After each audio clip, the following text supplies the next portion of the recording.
Hello friends, आज मैं आप लोगों के लिए प्रीवियस ईयर के पेपर 1 जनरल पेपर के कुछ क्वेश्चंस लेकर आई हूँ। 10 क्वेश्चंस हैं जिसे हम एक एक करके डिस्कस करेंगे। अभी आपका चूंकि डेट बढ़ गया है तो you have enough time, so we will discuss all the questions one by one. So we will start now. So first question, teacher uses visual aids to make learning simple, more knowledgeable, quicker और interesting। Teacher जो है वो दृश्य सामग्री का use करता है, visual aids का यूज करता है ताकि अधिगम क्या हो सके, सिंपल हो सके या ज्यादा ज्ञानवर्धक हो सके या जल्दी सीख सके बच्चे, या शिक्षण को इंटरेस्टिंग बनाने के लिए। तो हम यहाँ पर इसका आंसर होगा कि टीचर जो है तो विजुअल एड्स जो दृश्य सामग्री का प्रयोग करता है पढ़ाने के समय, वो टीचिंग को इंटरेस्टिंग बनाने के लिए करता है। ठीक है, तो इसका आंसर सिंपल है बट आप कंफ्यूज हो सकते हैं, इसलिए इसको समझना जरूरी है कि ऑडियो विजुअल एड्स जो भी होता है, जब भी आपको श्रव्य सामग्री दृश्य सामग्री दिखाई जाती है तो करीब करीब अधिकतर जो विजुअल एड्स होता है उसके साथ ऑडियो भी होता है, एक आध में ऑडियो नहीं होता जब क्लिपिंग दिखाते हैं। तो इससे क्या होता है कि ये जो विजुअल एड्स है वो लर्निंग को इजी और परमानेंट बनाता है। कोई चीज जब हम देखते हैं ना तो वो लर्निंग ज्यादा समय तक रहती है, हम ज्यादा दिन तक उसको याद रखते हैं, और ये क्रिएटिविटी को बढ़ाता है, सृजनात्मकता को बढ़ाता है, और स्टूडेंट्स का जो इन्वॉल्वमेंट है क्लासरूम में, उनका जो इन्वॉल्वमेंट है उसको भी बढ़ाता है। स्टूडेंट्स ज्यादा ध्यान देते हैं क्लास में, और पूरे इन्वायरमेंट के साथ उनका हेल्दी रिलेशन होता है, क्योंकि वो when they see the visual aids they start enjoying the class, so they are more connected with the classroom and the environment of the classroom, so it is important. Next question is, micro teaching is most effective for the student teacher. Micro teaching क्या होता है?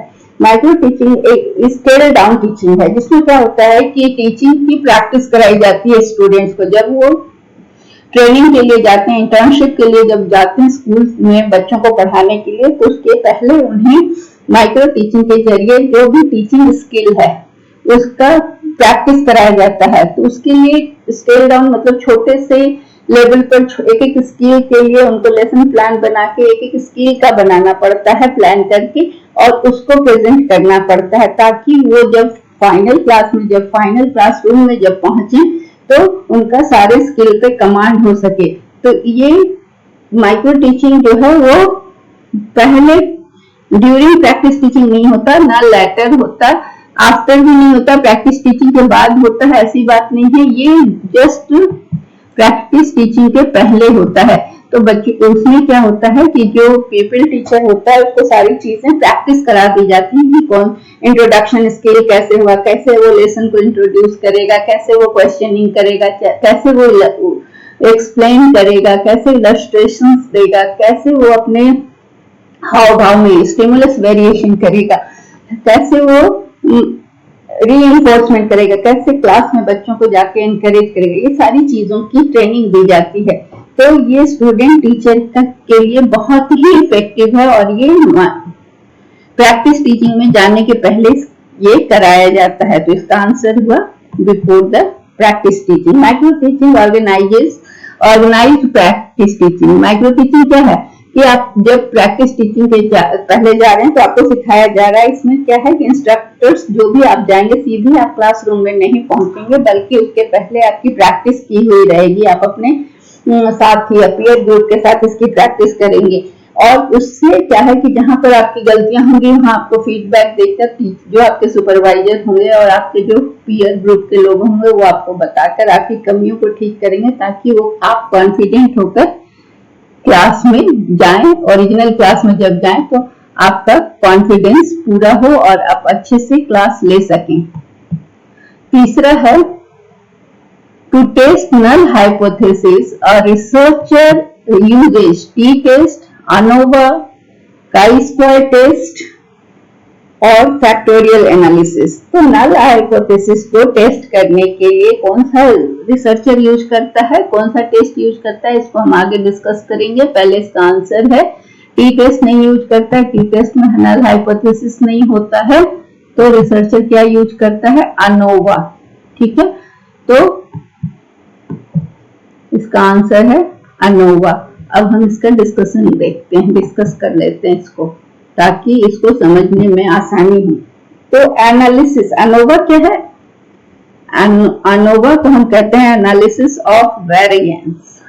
N हो गया analysis of variance, is VA is variance, it is variance and it is analysis, it is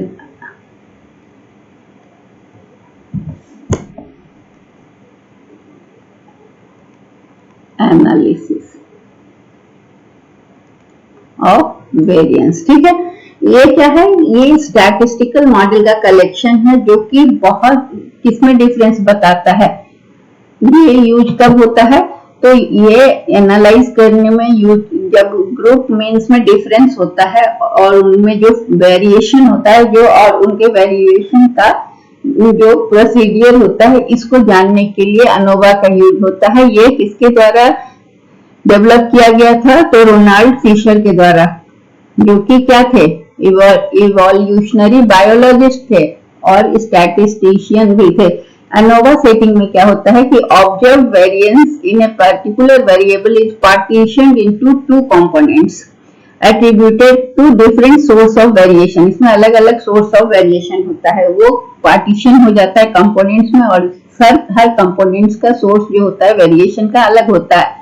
तो simplest form में ANOVA जो है वो स्टैटिस्टिकल टेस्ट है, वो बतलाता है वेदर और नॉट क्या जो विभिन्न ग्रुप हैं उनके मीन्स इक्वल हैं,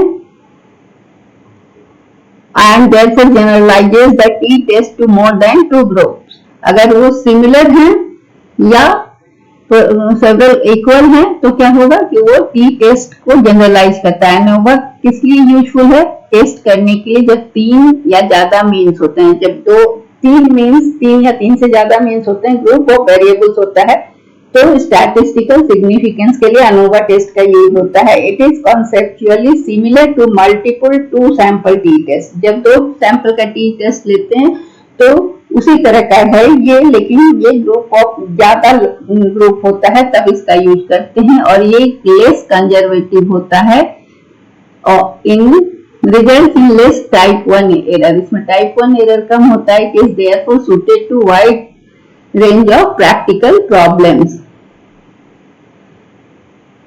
तो ये टी टेस्ट की तरह होता है लेकिन इसमें मल्टीपल ग्रुप होता है। तो ए हाइपोथेसिस जो होता है स्पेकुलेशन और थ्योरी बेस्ड इनसफिशिएंट एविडेंस जहां होता है वहां पर ये फर्दर टेस्टिंग और एक्सपेरिमेंटेशन में मदद करता है। तो जब हम फर्दर टेस्टिंग करते हैं तो हाइपोथेसिस को ट्रू या फॉल्स बता सकते हैं, प्रूव कर सकते हैं। तो नल हाइपोथेसिस वो हाइपोथेसिस है जो बताता है कि दो वेरिएबल के बीच में कोई भी सिग्निफिकेंस, स्टैटिस्टिकल सिग्निफिकेंस नहीं है। तो ये हाइपोथेसिस को रिसर्चर क्या चाहता है, नल हाइपोथेसिस को डिस्प्रूव करना चाहता है, और अल्टरनेटिव हाइपोथेसिस जो होता है, जो कि उसका उल्टा होता है, वो बोल रहा है कि नहीं है कोई रिलेशन, कोई सिग्निफिकेंस नहीं है, और जो अल्टरनेटिव हाइपोथेसिस है वो बोलता है कि है। तो एनालिसिस ऑफ वेरिएंस अनोवा क्या कहता है कि वह स्टैटिस्टिकल मॉडल है, इन सबका कलेक्शन मॉडल है, जो कि difference among group means and their associated procedures developed by. तो ये इसको मतलब अनोवा क्या बताता है, ग्रुप ऑफ जो वेरिएबल्स है उनके वेरिएंस में जो डिफरेंसेस होता है उसको बताने की कोशिश करता है। और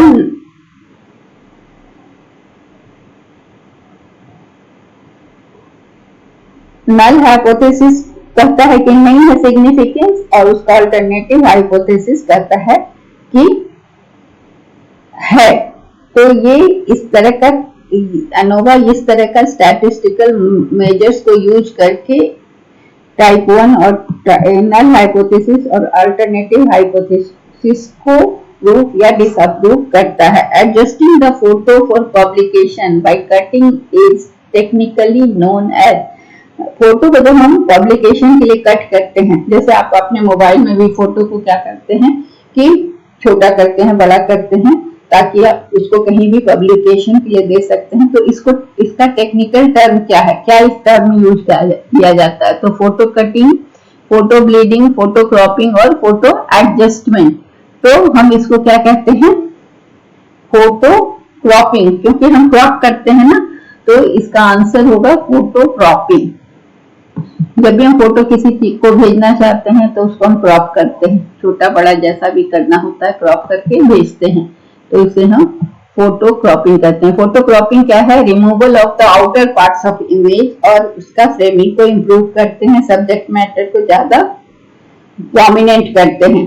ये एप्लीकेशन पर डिपेंड करता है कि दिस में be performed on physical photograph, art work, film footage, किसी भी चीज पर। तो ये क्या है? टर्म कॉमन किसमें है? फिल्म, ब्रॉडकास्टिंग, फोटोग्राफी में फोटो क्रॉपिंग का टर्म यूज होता है। ठीक है, अगला क्वेश्चन है feedback of A message comes from. जब कोई आप मैसेज देते हैं तो वो कहां से आता है? फीडबैक उसका सैटेलाइट से आता है? नहीं। मीडिया से आता है? नहीं, क्योंकि आप मैसेज दे रहे हैं तो मीडिया से आपको फीडबैक नहीं आता, लेकिन जिस आप मैसेज दे रहे हैं तो जो सुनने वाला है, जो ऑडियंस है, वही फीडबैक आपको देगा। तो इसलिए इसका आंसर होगा ऑडियंस से फीडबैक आता है, कम्युनिकेटर फीडबैक नहीं देता है।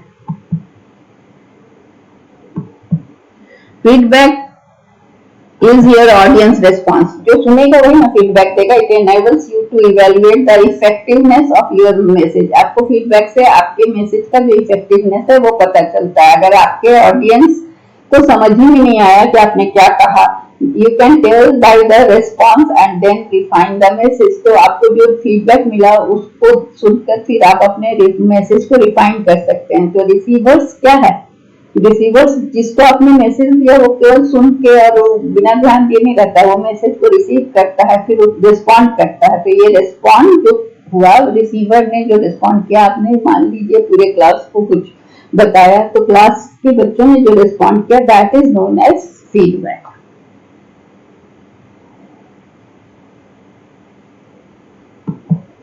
अगला क्वेश्चन है verbal guidance is a least effective in learning of. Verbal guidance, आप मौखिक रूप से गाइडेंस दे रहे हैं, ऐसे कर लो, ऐसे कर लो, ऐसे कर लो, तो ये किस चीज में लिस्ट इफेक्टिव है? एप्टीट्यूड में, स्किल्स में, एटीट्यूड्स एंड रिलेशनशिप। तो ये स्किल्स में, कोई भी स्किल को सीखने के लिए वर्बल गाइडेंस नहीं होता है। स्किल सीखने में प्रैक्टिकल करवाना पड़ता है, करके दिखाना पड़ता है। तो यहाँ पर होगा list effective in learning of skill. कोई भी स्किल को सीखने में केवल मौखिक गाइडेंस से काम नहीं चलता। स्किल क्या है? Skill is a learning to carry out a task with pre determined results. Skill ऐसा है कि हम जैसे किसी चीज को हम तराश रहे हैं, बना रहे हैं, तो उसका मेरे रिजल्ट है कि इसको बनाएंगे तो ये टेबल बन जाएगा, ये मूर्ति बनेगी। तो उसमें हम क्या करते हैं? टाइम भी लगाते हैं, एनर्जी भी लगाते हैं। तो स्किल जनरल और डोमेन स्पेसिफिक स्किल होता है। कुछ स्किल जनरल होता है और कुछ स्पेसिफिक स्किल होता है कि उसमें उस डोमेन में इतना काम करके उस चीज का हम निर्माण करते हैं। For example, domain of work, some general skills would include the time management, team work and leadership. ये जनरल डोमेन हुआ और जनरल स्किल हुआ। Self motivation. और स्पेसिफिक स्किल क्या होगा? Would be useful only for certain job. Skill usually requires certain environmental stimuli and situations to assess the level of skill being shown or used. तो कोई भी skill के लिए हमें यहाँ पर क्या है? certain environment, certain requirement पूरी हो तभी वो स्किल हम शो कर सकते हैं। तो वो केवल वर्बल गाइडेंस से संभव नहीं है। कोई भी स्किल को सिखाने के लिए, मान लीजिए कि आपको कुछ सिखाना है, मॉडल बनाने के लिए, चार्ट बनाने के लिए, तो केवल बोल देंगे ऐसे ऐसे बना लो तो नहीं बनेगा। आपको हम लोग करके दिखाएंगे कि ऐसे बनेगा। तो एक बार जब करके दिखा दिया जाएगा तो आप उसको अच्छे से बना पाएंगे। तो केवल वर्बल गाइडेंस से वो काम नहीं हो पाता है। Maximum participation of student is possible in teaching through discussion method, lecture method, audio visual aids, textbook method. अब आप कहेंगे कि पार्टिसिपेशन यहाँ पूछ रहा है।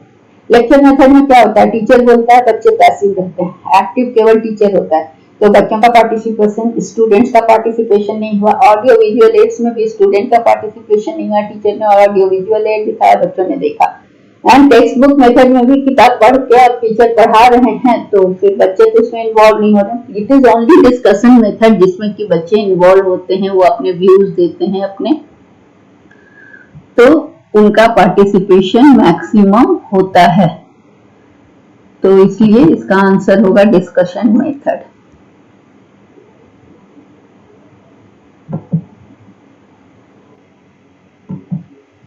डिस्कशन मेथड क्या है, जिसमें वैरायटी ऑफ फोरम्स होता है, जिसमें बच्चे ओपन एंडेड क्वेश्चन में जवाब देते हैं, कोलैबोरेटिव होता है, मिलके करते हैं, या आइडियाज को एक्सचेंज कर रहे हैं टीचर से बच्चों का या बच्चों का आपस में। तो इससे क्या होता है कि इससे स्टूडेंट का थिंकिंग बढ़ता है, furthering the students thinking, learning, problem solving, understanding and literary appreciation, ये सारा चीज बढ़ता है। क्या होता है कि जब बच्चों के साथ आप एक्सचेंज करते हो अपने आइडियाज को, और टीचर जब एक्सचेंज करते हैं तो बच्चे की थिंकिंग पावर बढ़ती है, वो सीखते हैं, लर्निंग बढ़ती है, कोई प्रॉब्लम सॉल्विंग भी वो उनका बढ़ता है, प्रॉब्लम सॉल्विंग एप्टीट्यूड बढ़ता है, अंडरस्टैंडिंग बढ़ती है, और लिटरेचर को अप्रिशिएशन करने का भी पावर बढ़ता है। तो ये पार्टिसिपेंट्स जो होते हैं बहुत सारा, जब डिस्कशन आप कर रहे हैं तो सारे बच्चे आपको बहुत सारे अपने आइडियाज देते हैं, पॉइंट ऑफ व्यू देते हैं, और वो अपने आइडियाज को देकर अपने नॉलेज को बिल्ड करते हैं, वो सोचते हैं, उस पर विचार करते हैं, तो उनके मन में आइडियाज आता है। इस तरह से वो उनका थॉट थिंकिंग पावर एनहांस होता है और अंडरस्टैंडिंग बढ़ती है, फिर मैटर को इंटरप्रेट करते हैं। डिस्कशन में अगर among members of small group में भी हो सकता है, पूरे क्लास में भी हो सकता है, टीचर्स के द्वारा भी, टीचर के नेतृत्व में हो सकता है, या स्टूडेंट के नेतृत्व में भी हो सकता है। So they frequently involve discussion, written text, एक कोई रिटन टेक्स्ट पे डिस्कशन हो सकता है। डिस्कशन से बहुत सारे प्रॉब्लम्स, बहुत सारे इश्यूज एंड बहुत सारे सॉल्यूशंस निकल कर आते हैं। तो डिस्कशन मेथड में ज्यादा पार्टिसिपेशन होता है। Use of radio for higher education is based on the presumption of, radio का यूज किस प्रिजम्पशन पे आधारित है? Enriching curriculum based instruction, replacing teacher in the long run, everybody have access to a radio set, other means of instructions getting outdated। तो यहाँ पर क्या है ना कि अगर आप रेडियो से इंस्ट्रक्शन दे रहे हैं तो इसका ऑब्जेक्टिव क्या है कि इसका मतलब ये अजम्पशन पे आधारित है कि हर व्यक्ति के पास रेडियो का सेट है। इसके आधार पर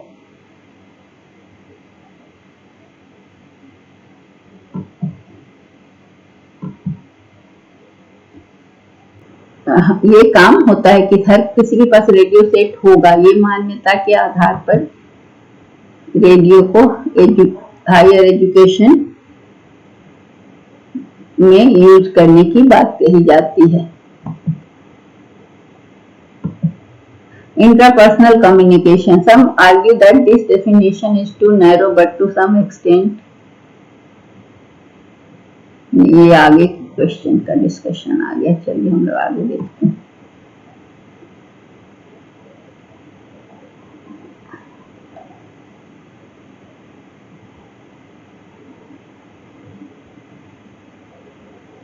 एक minute,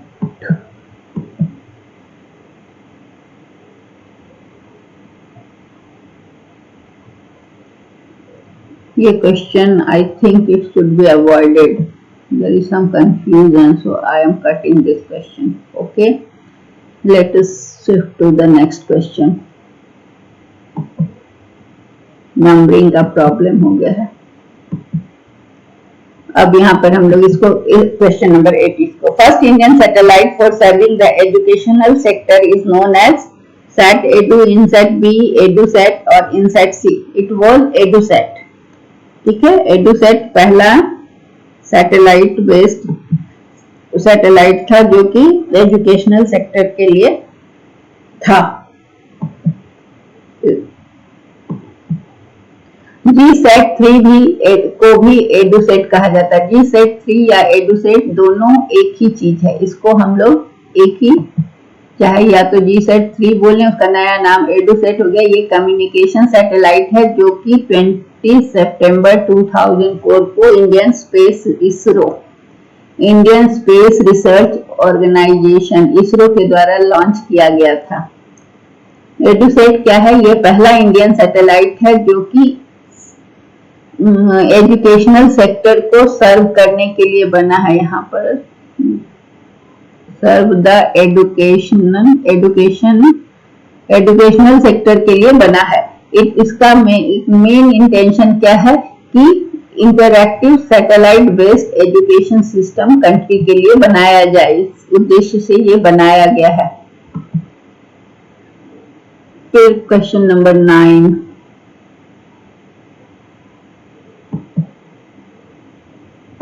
exclusive education channel of IGNOU is known as, IGNOU का जो एजुकेशन चैनल है उसको किस नाम से हम जानते हैं? आप सब लोग जानते हैं, इट इज नोन एज ज्ञान दर्शन।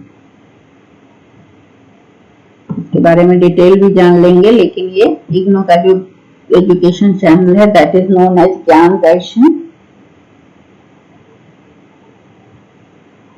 और इसके बारे में हम डिटेल्स थोड़ा समझ लें कि जो इंडियन दूरदर्शन ज्ञान दर्शन क्या है? एक एजुकेशनल टीवी चैनल है और वो एजुकेशन के प्रोग्राम्स बहुत विभिन्न दूरदर्शन केंद्रों से रिले करता है, भिन्न भाषाओं में, डिफरेंट लैंग्वेजेस में वेरियस दूरदर्शन केंद्र से ये प्रोग्राम रिले करता है। और educational TV channel is organised and administered by NCERT national council of educational research and training, IGNOU and national institute of open schools के द्वारा चलाया जाता है। इग्नू, एनसीईआरटी और नेशनल इंस्टीट्यूट ऑफ क्या क्या है हमारा? NCERT, IGNOU and national institute of open schools. ठीक है, ये एजुकेशनल टीवी है, ये दूरदर्शन का प्रायोरिटी है। इसमें करिकुलम पे आधारित प्रोग्राम हर क्लास के लिए प्रोड्यूस किए जाते हैं और इसमें स्टेट एजुकेशनल एडमिनिस्ट्रेटर का सहयोग होता है, क्योंकि हर स्टेट से, हर रीजन से अलग अलग भाषा में ये रिले किए जाते हैं और यहाँ के हर स्टेट के टीचर्स उसमें उनकी भागीदारी होती है। And are telecasted from Delhi, Mumbai and Chennai. Satellite based enrichment programme for school children, ये छोटे बच्चों के लिए और स्कूल के बच्चों के लिए होता है, जो कि साइट, जिसे हम, ये क्वेश्चन आता है इसका फुल फॉर्म साइट का, state institute of educational technology site, state institute of educational technology जो कि पुणे में है। मराठी एट और गुजराती एट अहमदाबाद में। मराठी एट पुणे में है और गुजराती एट अहमदाबाद में है और ओडिया भुवनेश्वर में है और तेलुगु हैदराबाद में। ये Marathi at Pune and Gujarati at Ahmedabad. ठीक है, अहमदाबाद और उड़िया भुवनेश्वर में और तेलुगु हैदराबाद में वो ब्रॉडकास्ट होते हैं किस किस भाषा में? All transmitters in the concerned state. Gujarat Marathi Pune में, गुजराती अहमदाबाद, भुवनेश्वर में उड़िया और तेलुगु हैदराबाद में। हिंदी प्रोग्राम साइट दिल्ली से होता है, लखनऊ और पटना से, which are relayed by all transmitters. यहाँ से रिले होता है और कहाँ कहाँ? यहाँ से टेलीप्रोड्यूस होता है दिल्ली में, लखनऊ में और पटना में, और रिले होता है उत्तर प्रदेश, राजस्थान, बिहार, मध्य प्रदेश, हरियाणा, हिमाचल एंड दिल्ली। ठीक है, तो साइट्स का हिंदी प्रोग्राम और रीजनल लैंग्वेज का प्रोग्राम। तो रीजनल लैंग्वेज का जो मराठी पुणे में, गुजराती अहमदाबाद में, उड़िया में भुवनेश्वर में उड़िया और तेलुगु हैदराबाद से ब्रॉडकास्ट होता है। और सारे ट्रांसमीटर जो है उस भाषा से जो कंसर्न होते हैं उसको रिले करते हैं। और हिंदी प्रोग्राम प्रोड्यूस कहाँ होता है? दिल्ली, लखनऊ और पटना में, और जो सारे हिंदी भाषी क्षेत्र में ट्रांसमिट किए जाते हैं, जैसे उत्तर प्रदेश, राजस्थान, बिहार, मध्य प्रदेश, हरियाणा और हिमाचल प्रदेश में।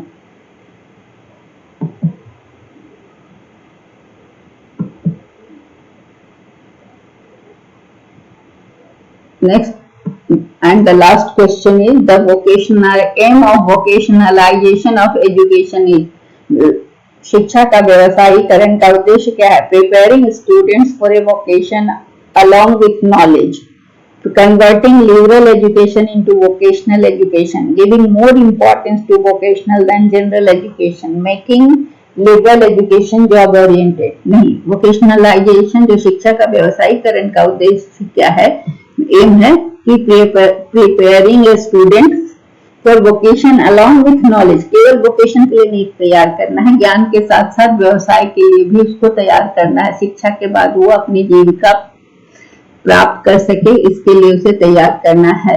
तो इसे हम समझ लें कि वोकेशनल एजुकेशन क्या है। वो क्या है कि किसी भी व्यवसाय में ट्रेनिंग देना, शिक्षा के साथ साथ, पढ़ाई के साथ साथ। It is related to productivity.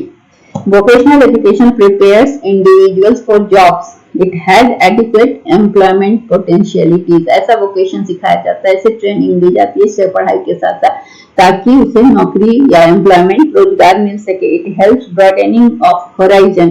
It leads dignity of, उसमें क्या है कि वो श्रम की महत्ता समझता है, श्रम के प्रति सम्मान बढ़ता है, dignity of labor वो समझता है, और जो भी मटेरियल रिसोर्स है कंट्री का, उसका मैक्सिमम यूटिलाइजेशन हो पाता है। When vocational education is mixed with general education, इसको जनरल एजुकेशन के साथ मिक्स किया जाता है, तो इसे वोकेशनलाइजेशन ऑफ एजुकेशन कहा जाता है। What is vocationalisation of education? When general education is mixed with vocational education, जहाँ शिक्षा के साथ साथ व्यवसाय की भी ट्रेनिंग दी जाती है, उसे वोकेशनलाइजेशन ऑफ एजुकेशन कहते हैं। और vocationalisation of education is designed to introduce manual, शारीरिक श्रम इन जनरल एजुकेशन। शारीरिक कार्य सिखाया जाता है, शारीरिक श्रम करने वाले काम भी सिखाए जाते हैं। Vocationalisation of education means training in some vocation at the higher secondary level of education, ठीक है, ताकि आजकल कंप्यूटर भी सिखाया जाता है, इसके अलावा टेलरिंग का, फिर बहुत सारे ITI के काम सिखाए जाते हैं, जिससे कि पढ़ने के बाद अगर आगे वो ना पढ़ सके तो वो किसी जॉब करने के लायक बन सके। सो